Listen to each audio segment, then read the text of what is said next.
Subscribe to our channel by clicking the subscribe button. Click the bell button and enjoy the latest uploads from our channel. Question number 33.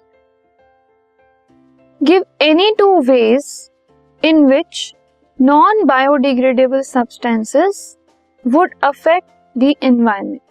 आपको दो ऐसे तरीके बताने हैं जिसमें जो नॉन बायोडिग्रेडेबल सब्सटेंसेस होते हैं वो एनवायरनमेंट को एडवर्सली अफेक्ट करते हैं या खराब करते हैं.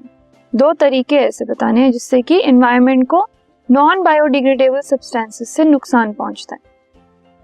Non biodegradable substances affect the environment by, जो वेज हैं जिनसे ये अफेक्ट करते हैं एनवायरनमेंट को, वो है first, they contaminate soil and water resources. जो वाटर और सॉइल रिसोर्सेज होते हैं उनको कंटामिनेट कर देते हैं, उनको खराब कर देते हैं. As they can not be decomposed by organisms.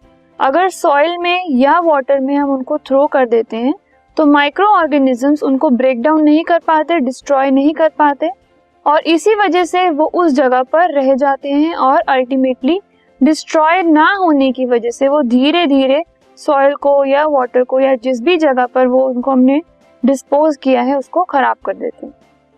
Second, these substances when accidentally eaten by stray animals can harm them and can even cause their death. अगर हमने किसी भी नॉन बायोडिग्रेडेबल सब्सटेंस को कहीं पर भी डिस्पोज किया है और वो किसी स्ट्रे एनिमल ने उसको खा लिया तो अल्टीमेटली उसको वो हार्म करेगा, उसके एलिमेंट्री कैनाल को, डाइजेस्टिव सिस्टम को, या फिर जो भी उसकी बॉडी के अंदर फंक्शनिंग है उसको वो खराब कर सकता है और अल्टीमेटली उससे उस ऑर्गेनिज्म की, उस एनिमल की डेथ भी हो सकती है. सो इन तरीकों से जो नॉन बायोडिग्रेडेबल सब्सटेंसेस हैं वो हमारी एनवायरनमेंट को हार्म करते हैं.